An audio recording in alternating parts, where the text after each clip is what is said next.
유다의 읍들 중에서 가장 보잘것없는 읍내의 초라한 집 앞에 이르러 그들은 그럴 수가 없어 하고 머리를 가로젓지 않고 몸을 구부리고 무릎을 꿇고 특히 마음속으로 자기들을 낮추고 경배한다. 저기 저 초라한 벽 뒤에는 하느님이 계시다. 멀리서라도 배울 가능성을 가지기를 감히 절대로 바라지 못하면서 가오를 비는 그 하느님이 계시다. 그러나 그들은 인류의 이익을 위하여, 그들의 영원한 이익을 위하여 그 하느님께 비는 것이다. 아, 그들이 바라던 것은 이것뿐이었다. 즉 이제는 새벽도 없고 황혼도 없는 생활에서 그분을 뵙고 그분을 알고 그분을 차지할 수 있기만을 바라는 것이었다. 그 하느님이 저 초라한 벽 뒤에 계시다. 그래도 하느님의 심장인 어린 아이의 심장이 아마도 길의 먼지 속에 엎드려서 거룩하시다. 거룩하시다. 거룩하시다. 주 우리 하느님 찬미 받으소서. 하늘 높은 곳에는 하느님께 영광, 그분의 종들에게는 평화, 영광, 영광과 축복하고 외치는 그 세 사람의 심장의 고동을 듣고 있을 것이다. 그들이 사랑으로 떨리는 마음을 가지고 청하는 것은 이것이다. 밤 동안 그리고 이튿날 아침나절 그들은 지극히 열렬한 기도로 하느님이신 아기와 깊이 통할 준비를 한다. 그들은 하느님이신 희생 제물을 안고 있는 동정녀의 품이라는 제대를 향하여 너희들이 가는 것처럼 인간적인 일에 몰두하는 영혼으로 가지는 않는다. 그들은 침식을 입는다. 그리고 가장 아름다운 옷을 입는 것은 인간적인 허영으로 그러는 것이 아니고 왕중왕에게 경의를 표하기 위해서이다. 군주들의 궁정에서는 고관들이 가장 아름다운 옷을 입고 들어온다. 그러니 이 왕을 뵈러 가는데 왜 명절빔을 입지 않겠느냐? 그런데 그들에게는 이보다 더 큰 명절이 어디 또 있겠느냐? 아, 그들은 먼 그들의 나라에서 그들과 동등한 사람들을 위하여 그 사람들을 축복하고 그들에게 경의를 표하기 위하여 여러 번 성장을 해야 하였다. 그러므로 최고의 왕의 발 앞에 홍포와 보석, 비단과 귀한 깃털을 엎드리게 하는 것이 당연하다. 그의 발 앞에, 그의 부드러운 작은 발 앞에 세상의 직물, 세상의 보석, 세상의 깃털, 세상의 금속들 그의 일에 속하는 모든 검을 놓아서 세상의 물건인 그것들도 그것들의 창조주께 경배하게 하는 것이 마땅하였다. 그리고 그들은 그 어린 것이 그들에게 땅바닥에 엎드려서 어린 아이가 걸어가는데 산 양탄자를 바치라고 먼지에 지나지 않는 그들을 위하여 별들을 떠나온 그가 그 위로 걸어가게 하라고 명령하면 기뻐할 것이다. 그들은 겸손하고 너그럽고 지극히 높은 이의 목소리에 순종한다. 그 목소리는 갓난 왕에게 선물을 가져가라고 명한다. 그들 자신이 선물을 가지고 온다. 그들은 그분은 부유하시니까 아무것도 필요하지 않다. 하느님이시니 돌아가시지도 않을 것이다 하고 말하지 않는다. 그들은 순종한다. 그래서 그들이 구세주의 가난을 구제하는 처음 사람들이 된다. 내일이면 도망자가 될 그들에게 이 금은 얼마나 유익하겠느냐. 멀지 않아 사형을 당하게 될 그에게 이 모략은 얼마나 의미심장한 것이겠느냐. 그의 무한한 순결 주위에서 끓어오르는 사람들의 음탕의 역한 냄새를 맡아야 할 그에게는 이 유향이 얼마나 경건한 것이겠느냐. 그들은 겸손하고 너그럽고 순종하고 서로 존경한다. 덕행들은 언제나 다른 덕행들을 나눈다. 하느님께 보내지는 덕행들 다음에는 이웃에게 보내지는 덕행들이 여기 있다. 존경이 사랑이 되는 것이다. 제일 연세 많은 분에게 모든 사람을 대표하여 말하고 주의 입맞춤을 제일 먼저 받고 손을 잡아 인도하는 권리가 의뢰된다. 다른 사람들은 주를 또 볼 수 있을 것이다. 그러나 그는 연세가 높아서 그러지를 못할 것이다. 그가 하느님께로 돌아갈 날이 매우 가까웠다. 그는 이 그리스도를 참혹한 죽음 후에 볼 것이고 그리스도가 하늘로 돌아갈 때에 구원받은 사람들과 같이 따라갈 것이다. 그러나 이 세상에서는 그리스도를 다시는 보지 못할 것이다. 그래서 벌써 주름이 잡힌 그의 손에 내맡기는 작은 손의 온기가 노자로 그에게 남아있는 것이다.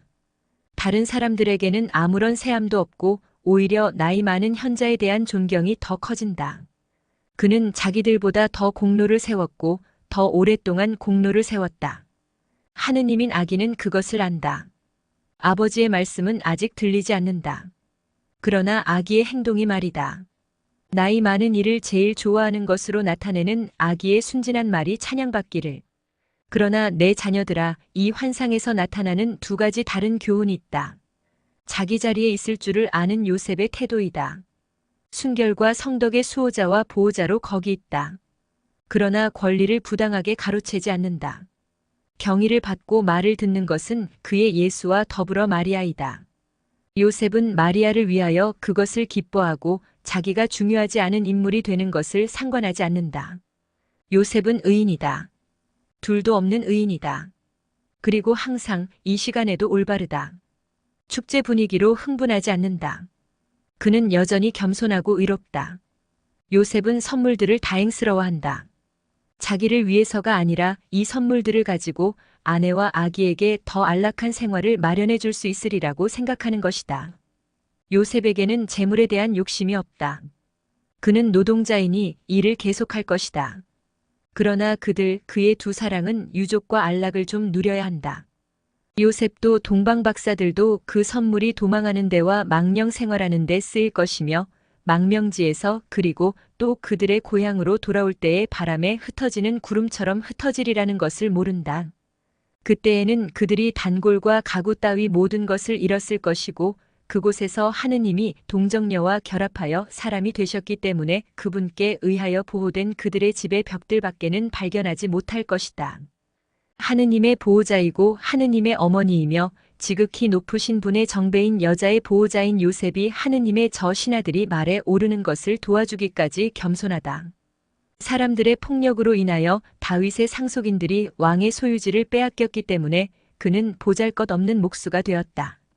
그러나 그는 여전히 왕족이고 왕다운 태도를 보인다. 그는 참으로 위대하였기 때문에 겸손하였다는 말은 그의 경우를 두고도 말한 것이다. 기분 좋고 의미심장한 마지막 교훈은 이렇다. 마리아가 아직 강복할 줄을 모르는 예수의 손을 붙잡고 거룩한 손짓을 인도한다는 것이다. 예수의 손을 붙잡아 인도하는 것은 언제나 마리아이다. 지금도 아직 그렇다. 이제는 예수가 강복할 줄을 안다. 그러나 때로는 강복을 해야 소용이 없기 때문에 꿰뚫린 그의 손이 지치고 낙담해서 떨어진다. 너희들이 내 축복을 망쳐버리는 것이다. 그때에는 마리아가 이 손에 입맞추면서 그 노여움을 억제한다. 아, 내 어머니의 입맞춤. 그 입맞춤에 저항할 사람이 누구냐? 그런 다음 아주 거역 못할 사랑을 가지고 그 가냘픈 손가락으로 내 손목을 잡고 강복하라고 강요한다. 나는 어머니를 물리칠 수는 없다. 그러나 내 어머니를 너희들의 변호인을 만들려면 내 어머니를 통해야 한다. 마리아는 너희들의 모후이기 전에 내 모후이며 너희들에 대한 그의 사랑은 내 사랑조차도 알지 못하는 관용을 가지고 있다. 그리고 말없이 구슬 같은 눈물을 흘리며 내 십자가를 상기시키고 공중의 십자성호를 긋게 하면서 너희들의 사정을 변호하고 나를 설득시킨다. 너는 구세주이니 구하여라 하고 내 자녀들아. 이것이 동방박사들의 광경을 보여주는 환상에 들어있는 믿음의 기쁜 소식이다. 너희들의 이익을 위하여 묵상하고 본받아라. 1944년 3월 3일 금요일. 예수께서 말씀하신다. 이것만을 써라. 며칠 전에 너는 성질을 참배하고자 하는 내 소원이 이루어지는 것을 보지 못하고 죽어간다고 말하였지. 너는 그 성질을 보고 있다. 그것도 내가 내 현존으로 그것을 거룩하게 한 그때 그대로의 성질을 보고 있다. 증오나 사랑으로 20세기 동안을 남용하고 난 지금은 그때의 모습이 없어졌다. 그러므로 지금 너는 성질을 보고 있지만 팔레스티나에 가는 사람은 성질을 보지 못한다. 그러니까 슬퍼하지 말아라. 둘째 사항, 내게 대하여 말하는 책들까지도 전에는 몹시 좋아하였었지만 지금은 아무 맛도 없는 것 같다고 한탄한다. 이것도 내가 처해 있는 상황에서 오는 것이다. 내 배려로 실제적인 사실들이 내게 나타났는데 사람들의 작품이 어떻게 더 완전한 것으로 보일 수 있겠느냐? 이러한 인상은 잘된 번역의 경우에도 생길 수 있다. 번역들은 언제나 원문의 힘을 변질시킨다. 사람들의 기술은 장소에 대해서나 사실과 감정에 대해서나 번역이다. 그렇기 때문에 말과 사실에 관하여는 그렇지 않다 하더라도 감정에 관하여 항상 불완전하고 부정확하다. 특히 합리주의가 그 기술에 표현되던 생명을 거기에서 상하게 한 지금은 더 그러하다. 그렇기 때문에 내가 어떤 사람에게 보고 알기를 허락하면 다른 기술은 일체 생기 없는 것으로 보여서 불만족스럽고 지긋지긋하게 생각되는 것은 어쩔 수 없다. 셋째로 오늘은 금요일이다. 나는 내가 내 고통을 다시 생활하기를 원한다. 나는 오늘 이것을 내게 요구한다. 즉, 내 고통을 내 정신과 육체로 다시 생활하는 것을 말이다. 이만하면 되었다. 평화와 사랑으로 고통을 당하여라. 내게 강복한다. 자기 자리에 있을 줄을 아는 요셉의 태도이다. 순결과 성덕의 수호자와 보호자로 거기 있다. 그러나 권리를 부당하게 가로채지 않는다. 경의를 받고 말을 듣는 것은 그의 예수와 더불어 마리아이다. 요셉은 마리아를 위하여 그것을 기뻐하고 자기가 중요하지 않은 인물이 되는 것을 상관하지 않는다. 요셉은 의인이다. 둘도 없는 의인이다. 그리고 항상 이 시간에도 올바르다.